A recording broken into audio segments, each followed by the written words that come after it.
Welcome to today's Explainer. We're diving straight into your communication toolbox to master two of the most important, and let's be honest, frequently mixed up modals in spoken English: can and could. Now, these might seem like tiny, simple little words, but mixing them up, that is honestly one of the absolute fastest ways to cause a miscommunication. Nailing these down is totally essential for sounding natural, polite, and accurate in any conversation. Right off the bat, picture this. You need a hand with something. How do you ask for it? If you're in the office talking to your boss versus, say, sitting at a cafe with a close friend, which phrasing do you choose? Because that subtle shift in tone, going from direct and casual to soft and polite, is exactly the code we're cracking today. Here's our quick roadmap for today. Number 1, introducing can and could. 2, mastering can for today. 3, using could for nuance. 4, avoiding common mistakes. And 5, idioms and essential vocabulary. Let's jump into section 1, introducing can and could, the basics. When we put these two side by side, it really clears things up. Can acts as our direct present-day tool. It's exactly what we use for presentability, informal permissions, and strong possibilities.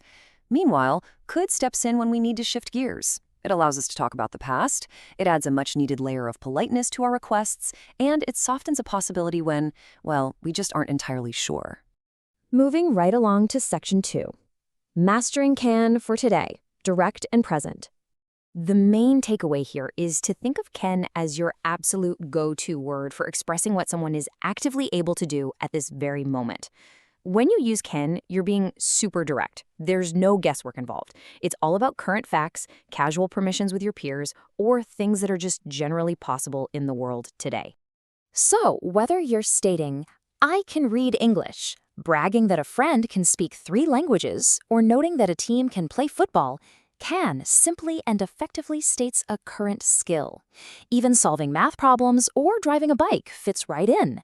It's the definitive language of action and present reality. Now for section 3, using could for nuance, the past and the polite. Upgrading our toolbox, could is incredibly versatile. First off, it's our time machine. It lets us talk about skills we had in the past, like saying, "She could read at age 4," or "I could run fast when I was young." Secondly, it's our diplomacy tool for polite requests. And third, it's our safety net for possibility. If you look outside and see dark clouds, but you really aren't completely sure, you say, "It could rain today." See? It's a much softer, weaker possibility than can. Now, this right here is probably the most practical takeaway for your daily life. Asking a friend, "Can you help me?" is perfectly fine. It's direct, but just swapping in one word to ask, "Could you help me?" instantly upgrades your request from informal to highly polite. This distinction is absolutely crucial for professional environments, dealing with customer service, or frankly, anytime you're speaking formal English. All right, section 4, avoiding common mistakes, the danger zone. Before you get too confident, we have to talk about the grammar traps. English has a lot of rules, but modal verbs, they kind of rebel against the standard ones. First, they are never, ever followed by to. It is not "I can to swim," it's just "I can swim." Second, they do not change form. Don't add an S for he or she. It's always "she can play" and "can he go" rather than "can he goes."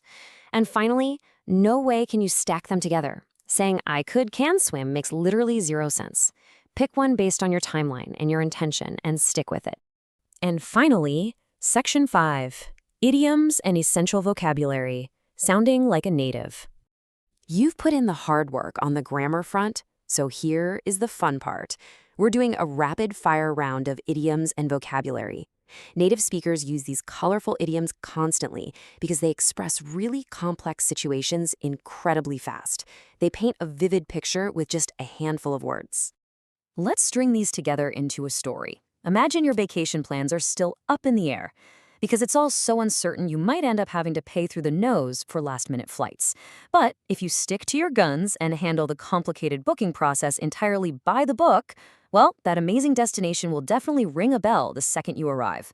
Tossing phrases like these into the mix adds so much flavor to your spoken English. But wait, beyond those idioms, expanding your core professional vocabulary is the final step in upgrading your language toolbox today. Let's take a look at 5 high-impact words. So how do we actually use these in a professional setting? Well, to boost your fluency, you really need a clear strategy. A typical problem for a lot of learners is dealing with a strict time constraint. But if you make simultaneous improvements to both your vocabulary and your grammar, you instantly sound way more polished. I love this thought right here. If you stick to your guns and practice these rules, you'll master English by the book. You now have the exact blueprint to confidently choose between can and could, you know exactly which grammar traps to dodge, and you're armed with some brilliant new vocabulary. Remember, language is power. So what's it going to be? Will you stay stuck in the casual zone with can, or are you ready to unlock the diplomacy of could in your very next conversation?